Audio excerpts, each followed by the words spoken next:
بسم اللہ الرحمن الرحیم۔ اللہم صلی علی محمد و آل محمد۔ ہفتہ وار درس قرآن مجید کے سیشن میں آپ سب احباب کو خوش آمدید کہتا ہوں۔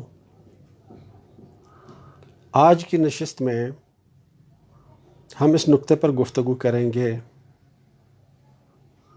کہ قرآن مجید کی روشنی میں ہمیں یہ بتایا گیا ہے کہ اللہ تعالیٰ نے جو بھی ہدایات نازل کی ہیں، جو بھی کتاب نازل کی ہے، جو بھی قانون نازل کیا ہے، اس کا بنیادی مقصد یہ تھا کہ انسانی معاشرے میں رہنے والے انسان ان ہدایات کی روشنی میں اپنے اپنے معاشرے میں، اپنی اپنی زندگی میں عدل اور انصاف قائم کریں۔ سورہ حدید کی آیت نمبر 25، یہ سورہ حدید 27ویں پارے میں ہے۔ تو سورہ حدید کی آیت نمبر 25 میں اللہ تعالیٰ نے بڑے واضح الفاظ میں فرمایا وَلَقَدْ أَرْسَلْنَا رُسُلَنَا بِالْبَيِّنَاتِ وَأَنزَلْنَا مَعَهُمُ الْكِتَابَ وَالْمِيزَانَ لِيَقُومَ النَّاسُ بِالْقِسْطِ۔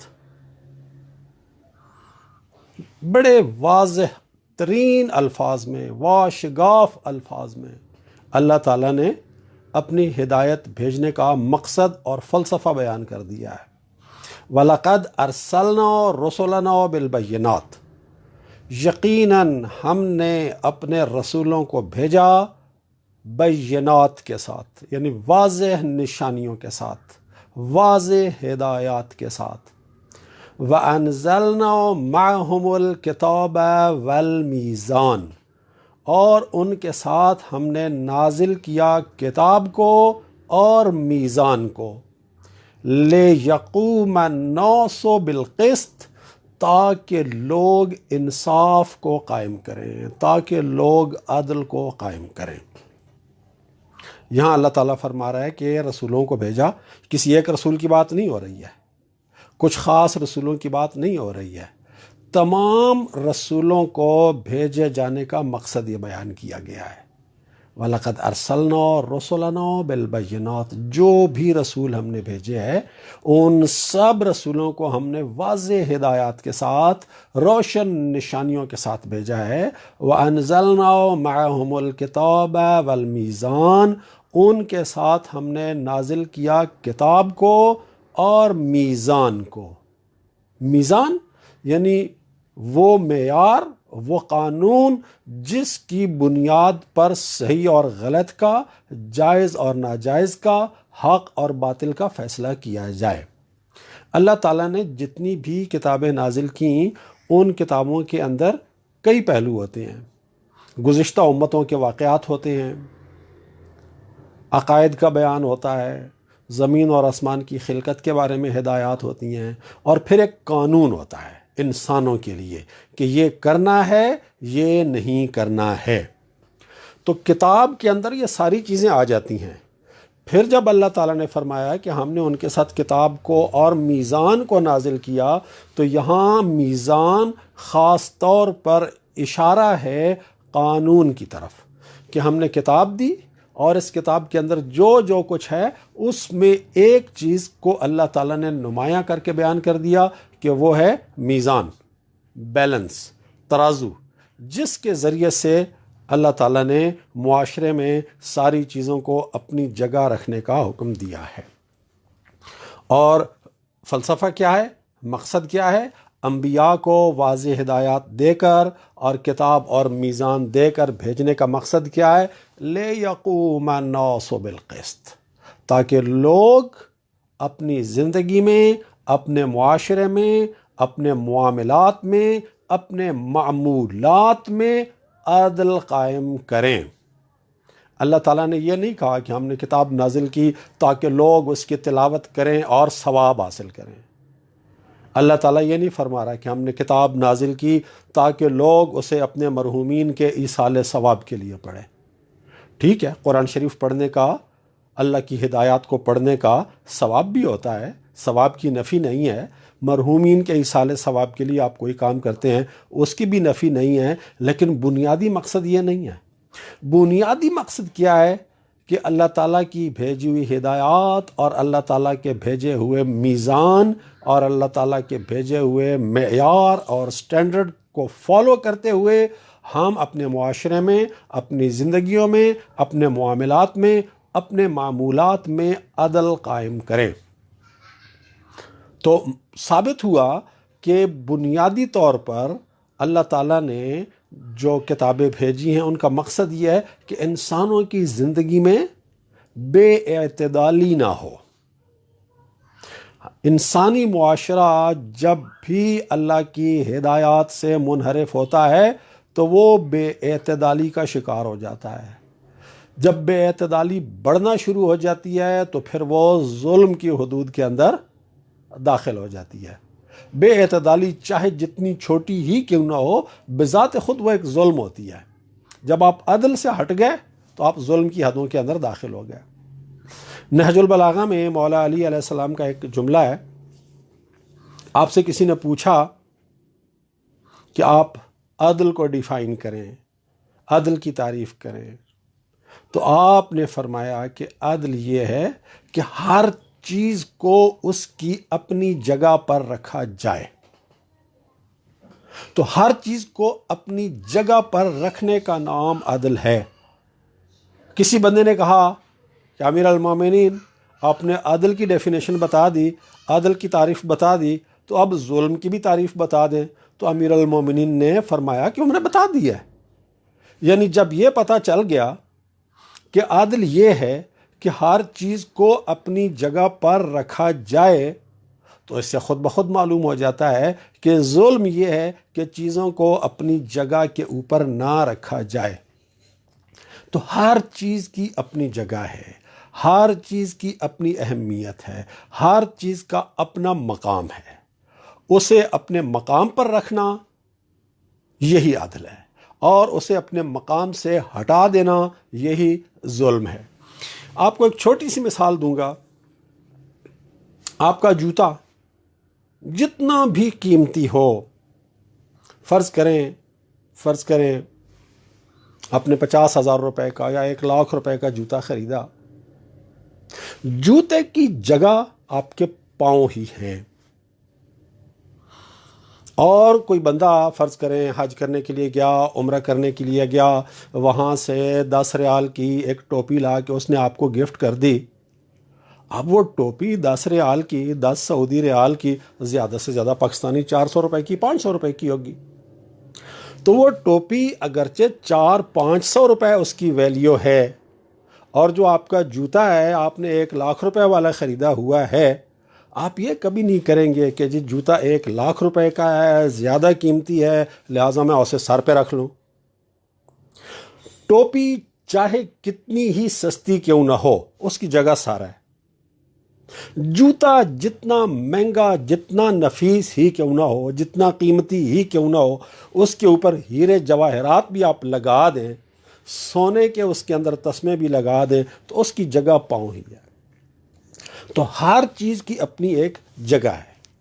یہ جو اللہ تعالیٰ نے شرک کے بارے میں فرمایا ہے کہ ان الشرک لظلم عظیم، کیوں اللہ تعالیٰ نے شرک کو ظلم عظیم قرار دیا ہے؟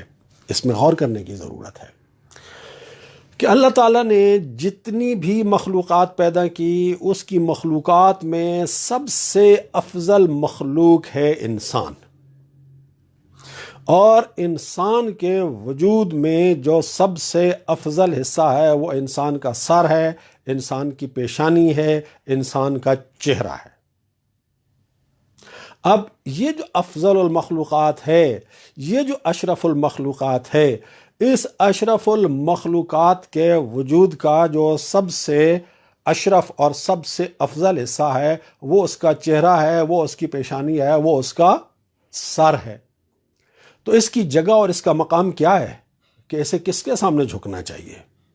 اسے اللہ کے سامنے ہی جھکنا چاہیے۔ اگر اللہ کے سامنے نہیں جھکے گا، کسی اور چیز کے سامنے جھکے گا، کسی لکڑی کے بنے ہوئے بت کے سامنے جھکے گا، کسی پتھر کے بنائے ہوئے بت کے سامنے جھکے گا، کسی سونے کے یا ہیرے کے بنائے ہوئے بت کے سامنے جھکے گا، تو انسان کے سوا جتنی بھی چیزیں ہیں وہ سب انسان سے کمتر درجے کی ہیں۔ تو اپنے سے کمتر درجے کی چیز کے سامنے سر جھکانا، یقیناً یہ انسانی سر، انسانی چہرے اور انسانی شرافت کے ساتھ کسی قسم کی ہم آہنگی نہیں رکھتا۔ اور اسی طرح سے اس میں دوسرا پہلو یہ بھی آ جاتا ہے کہ مسجود اور معبود ہونے کا حق اور معبود اور مسجود ہونے کا مقام اللہ تعالیٰ کا مقام ہے۔ تو جب کوئی انسان اللہ کے سوا کسی اور کو معبود بنا لیتا ہے تو وہ کیا کرتا ہے؟ اللہ کو اس کے مقام سے ہٹا دیتا ہے۔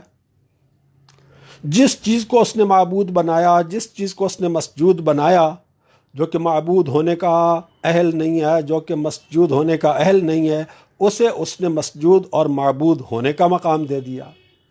اس کے سامنے سجدہ کر کے، اس کے سامنے اپنے آپ کو جھکا کے، اس نے اپنے سر کو اور اپنے بندگی کے جذبے کو اس جگہ پہ رکھ دیا جہاں نہیں رکھنا چاہیے تھا۔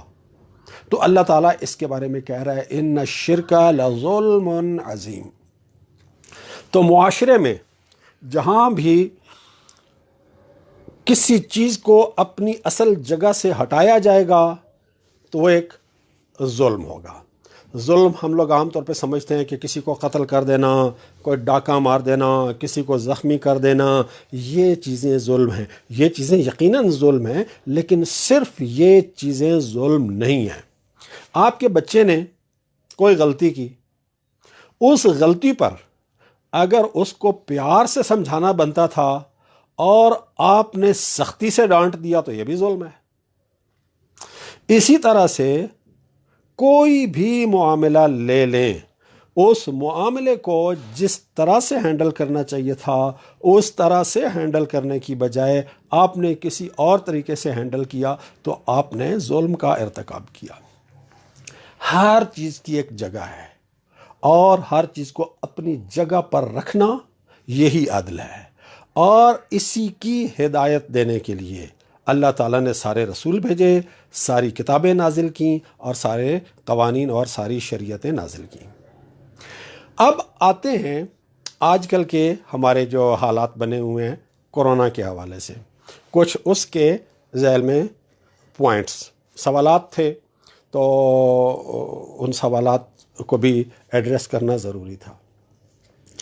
اللہ تعالیٰ نے شریعت بنائی ہے انسانوں کے لیے تاکہ انسان اپنی زندگی شریعت کے مطابق گزاریں، اس لیے کہ شریعت نے انسان کے کاموں کی جگہ مقرر کی ہوئی ہے۔ انسان کوئی بھی کام کرتا ہے، کوئی بھی کام انسان کرتا ہے تو وہ کام شریعت کے لحاظ سے یا حلال ہوگا، واجب ہوگا، یا حرام ہوگا، یا مستحب ہوگا، یا مکروہ ہوگا، یا مباح ہوگا۔ اور ان سب کی جو کیٹیگرائزیشن ہے وہ کیٹیگرائزیشن انسان کے وجود کے ساتھ ان افعال کے تعلق کی وجہ سے ہے۔ ایک فعل جسے اللہ تعالیٰ نے انسان کے لیے ضروری سمجھا، اتنا ضروری سمجھا کہ اس کا نہ کرنا انسان کے لیے نقصان دہ ہے، انسانی معاشرے کے لیے نقصان دہ ہے، انسان کی انسانیت کے لیے نقصان دہ ہے، اللہ نے اس فعل کو واجب کر دیا، اللہ نے اس فعل کو فرض کر دیا۔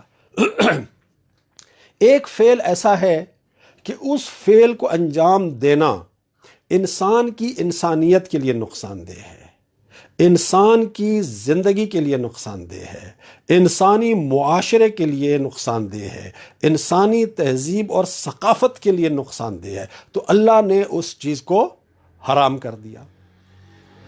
ایک چیز ہے جس کا انجام دینا انسان کے لیے مفید ہے لیکن انجام نہ دینے کا نقصان کوئی نہیں ہے، تو اللہ تعالیٰ نے اس کو مستحب قرار دے دیا، واجب قرار نہیں دیا۔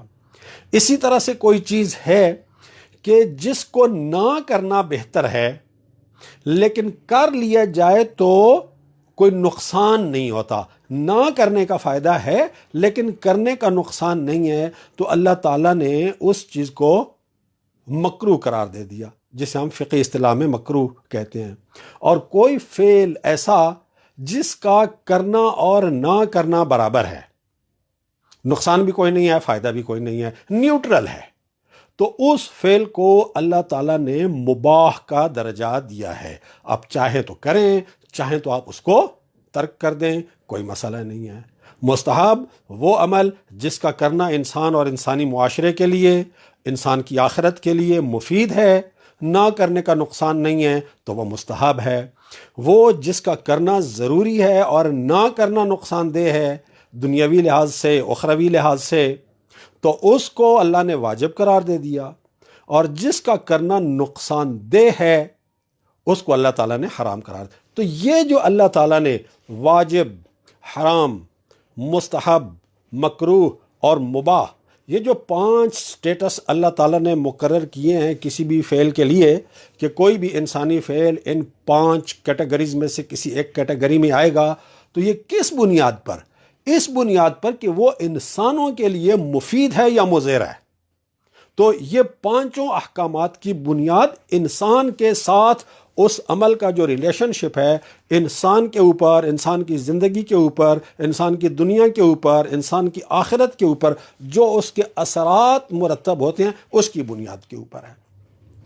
اب نماز پڑھنا انسان کے اوپر واجب ہے, روزہ رکھنا اللہ تعالیٰ نے انسان کے اوپر واجب کر دیا کہ انسان اپنی حیوانیت کو کنٹرول کرے, اپنی حیوانی خواہشات کو کنٹرول کرے تاکہ وہ حیوان نہ بنے اور انسانیت کے درجے کے اوپر اپنے آپ کو مینٹین کرے. روزہ واجب کر دیا اللہ تعالیٰ نے. لیکن اگر کوئی ایسا شخص ہے کہ جو بیمار ہے اور روزہ رکھنا اس کے لیے نقصان دہ ہے, روزہ رکھنا اس کے لیے مشکل ہے, تو اللہ تعالیٰ نے یہاں پر اس کے اوپر سے روزے کی فرضیت ہٹا لیا ہے. اللہ تعالیٰ نے اس کے اوپر سے روزے کا وجوب ہٹا لیا ہے. کیوں؟ اس لیے کہ اب روزہ رکھنا بیماری کی وجہ سے اس کے لیے نقصان دہ ہو گیا ہے. مثال کے طور پر ایک خاتون ہے, حاملہ ہے, اس کے پیٹ میں ایک بچہ ہے. اگر وہ روزہ رکھتی ہے, اس کی اپنی صحت پر بھی منفی اثرات مرتب ہوتے ہیں, اور جو بچہ اس کے پیٹ میں ہے وہ بھی خوراک کی کمی کا شکار ہو جاتا ہے. تو یہاں روزہ رکھنا اس پرٹیکولر انسان کے لیے, جو یہ حاملہ ماں ہے, اس کے لیے نقصان دہ ہے. تو اللہ تعالیٰ نے اس کے اوپر سے روزے کی فرضیت ہٹا لی ہے. اب اسی اصول کو سامنے رکھیں اور آ جائیں ایک اور مثال کے اوپر. اللہ تعالیٰ نے سور کا گوشت, خنزیر کا گوشت انسان کے لیے حرام کر دیا. اس کے اندر یقیناً انسان کے لیے نقصانات ہیں اور وہ انسان کے لیے نقصان دہ ہے, تبھی اللہ نے اس کو حرام قرار دیا ہے. لیکن اگر کوئی انسان کسی ایسے مقام پر پھنس جائے, ایسی سچویشن کے اندر گرفتار ہو جائے کہ اس کے پاس حلال کی خوراک دستیاب ہی نہ ہو, سرے سے حلال کی خوراک تو اس کی دسترس ہی نہ ہو, اور بھوک کی وجہ سے وہ ایسی حالت پہ پہنچ جائے کہ اس کی جان پر بن جائے, تو اب یہاں اپنی جان بچانے کی حد تک, اپنی زندگی محفوظ رکھنے کی حد تک, یہاں سور کا گوشت, خنزیر کا گوشت کھانا اس کے لیے جائز ہو جائے گا, حرمت کا حکم برطرف ہو جائے گا. تو تمام احکامات انسان کے لیے ہیں. اب انہی 2 مثالوں کو سامنے رکھتے ہوئے آ جائیں ہمارے جو مذہبی تقریبات ہیں, ہماری جو سماجی تقریبات ہیں. سماجی تقریبات کسی بھی قسم کی ہیں, شادی کی تقریبات ہیں, یا آفیشیل میٹنگز ہیں, یا اسکول کالج وغیرہ کے کلاس رومز ہیں. مذہبی تقریبات میں آپ آ جائیں, نماز جمعہ ہے, محافل میلاد ہیں, مجالس عزاء ہیں, یہ ساری چیزیں. ان کا واجب یا مستحب ہونا اس لیے ہے کہ یہ انسان کے لیے ضروری یا مفید ہیں. لیکن اگر کوئی ایسا وقت آ جائے کہ کسی ایسے اجتماع کا انعقاد کسی ایک شخص کے لیے یا کچھ افراد کے لیے یا معاشرے کے لیے عمومی طور پر کسی خطرے کا باعث ہو, تو وہاں پر اس کی فرضیت ختم ہو جائے گی. اگر وہ نقصان دہ ہو تو اس کا استحباب بھی ختم ہو جائے گا اور وہ حرمت کے زمرے میں چلا جائے گا۔ ایک ایسا انسان جسے ڈاکٹر نے کہہ دیا کہ روزہ رکھنا تمہارے لیے خطرناک ہے، تمہیں نقصان ہوگا روزہ رکھنے سے، اگر یہ شخص روزہ رکھ لیتا ہے تو یہ فعل حرام کا ارتکاب کر رہا ہے، یہ عبادت نہیں کر رہا، ایک گناہ کر رہا ہے۔ اسی طرح سے نماز جمعہ کا اجتماع ہو، مجالس اذاں ہوں، میلاد کی محفلیں ہوں، مذہب کے نام پر منعقد کی جانے والی کوئی بھی تقریب ہو، کوئی بھی گیدرنگ ہو، اگر طبی ماہرین یہ کہہ دیں کہ ان اجتماعات کے ذریعے سے فلاں خطرناک مہلک بیماری معاشرے کے اندر جو آ چکی ہے وہ پھیل سکتی ہے، اس کے پھیلنے کا سیریس خطرہ اور تھریٹ موجود ہے، تو نہ صرف یہ کہ وہ واجب نہیں رہیں گے، وہ حرام ہو جائیں گے۔ یہ بالکل کلیئر ہونا چاہیے، اس میں کسی قسم کی جذباتیت کی ضرورت نہیں ہے، اس میں کسی قسم کا مذہبی جنون کا شکار ہونے کی ضرورت نہیں ہے۔ نماز جمعہ انسان کے لیے کوئی فائدہ رکھتی ہے تو اللہ تعالیٰ نے اسے واجب کیا ہے یا مستحب کیا ہے۔ بعض حالات میں واجب کہہ سکتے ہیں، بعض حالات میں مستحب کہہ سکتے ہیں، وہ ایک الگ بحث ہے۔ لیکن جہاں یہ نقصان دہ ہو جائے ایک فرد کی صحت کے لیے یا ایک معاشرے کی صحت کے لیے، کچھ لوگوں کی صحت کے لیے، فرض کرے خدا نخواستہ مجھے کوئی ایسی بیماری ہے، مجھے ڈاکٹر کہتا ہے کہ آپ نے لوگوں سے الگ تھلگ رہنا ہے، اگر آپ لوگوں سے ملو گے تو یہ بیماری آپ دوسروں تک منتقل کر دو گے، چاہے پورے معاشرے میں کوئی پرابلم نہیں ہے، لیکن ڈاکٹر نے مجھے کہہ دیا کہ اگر تم لوگوں کے ساتھ میل جول رکھو گے تو تم یہ بیماری لوگوں کے اندر منتقل کر دو گے، تو میرے اوپر نماز جمعہ میں جانا شرعاً حرام ہو جائے گا، میرے اندر مجلس اعضاء میں جانا، میرے اوپر مجلس اعضاء میں جانا اور دینی تقریبات میں جانا حرام ہو جائے گا، اس لیے کہ میرے اوپر حرام ہے کہ میں دوسرے لوگوں کی صحت کو کسی قسم کا نقصان پہنچاؤں۔ اور اگر صورتحال یہ ہو جیسے آج کل بنی ہوئی ہے کہ کرونا وائرس ایک انسان سے دوسرے انسان تک پھیل رہا ہے، بڑی تیزی سے پھیل رہا ہے اور اس کی ملٹیپلیکیشن بڑی تیزی سے ہوتی ہے، اور اگر احتیاط نہ کی جائے تو بہت تھوڑے عرصے میں معاشرے میں یہ مسئلہ بہت وسیع پیمانے پر پھیل سکتا ہے، تو ایسی صورتحال میں تمام تقریبات، چاہے مذہبی تقریبات ہوں، چاہے سماجی تقریبات ہوں، چاہے کسی بھی قسم کی میٹنگز اور سیمینار ہوں، ان سب کو از روئے شریعت بند کرنا اور روکنا واجب ہو جائے گا اور ان کا انعقاد حرام ہو جائے گا۔ تو یہ ہے عدل کا تقاضا۔ اللہ تعالیٰ نے ہم سے یہ نہیں کہا ہے کہ آپ اپنے آپ کو نقصان پہنچا کر بھی فلاں فلاں عمل کو انجام دو، بالکل نہیں۔ جہاں کوئی عمل ہماری مشکلات میں اضافے کا باعث بنتا ہو، جہاں کوئی عمل معاشرے کے لیے مسائل پیدا کرتا ہو، تو اگرچہ عام حالات میں وہ مسئلہ، وہ امر واجب یا مستحب ہو، جب وہ مسئلہ پیدا کر رہا ہوتا ہے تو وہ حرام ہو جائے گا۔ تو تمام احباب سے یہ گزارش ہے کہ نماز جمعہ کے معاملے میں، مجالس اعضاء کے معاملے میں، دینی محافل کے معاملے میں بالکل جذباتی ہونے کی ضرورت نہیں ہے۔ کئی لوگ کہہ رہے ہیں جی یہ دیکھیں جی کرونا کے نام پر مذہب کے خلاف سازش ہو رہی ہے، کرونا کی آڑ میں عزاداری امام حسین علیہ السلام کو بند کیا جا رہا ہے، کرونا کی آڑ میں مساجد کو تالے لگائے جا رہے ہیں، کرونا کی آڑ میں عبادات کو بند کیا جا رہا ہے۔ عبادات کو بند نہیں کیا جا رہا، مجالس اعضاء کو بند نہیں کیا جا رہا، بنیادی طور پر اجتماعات کو روکا جا رہا ہے، چاہے وہ اجتماعات کسی بھی قسم کے ہوں۔ اور کیوں کیا جا رہا ہے؟ تاکہ یہ بیماری اجتماعات کے ذریعے سے دوسرے لوگوں تک نہ پھیلے۔ تو اس نقطے کو اچھی طرح سے سمجھ لیجئے کہ دین ہمیں عقل مند بنانے کے لیے آیا ہے۔ اللہ نے دین بھیجا ہے۔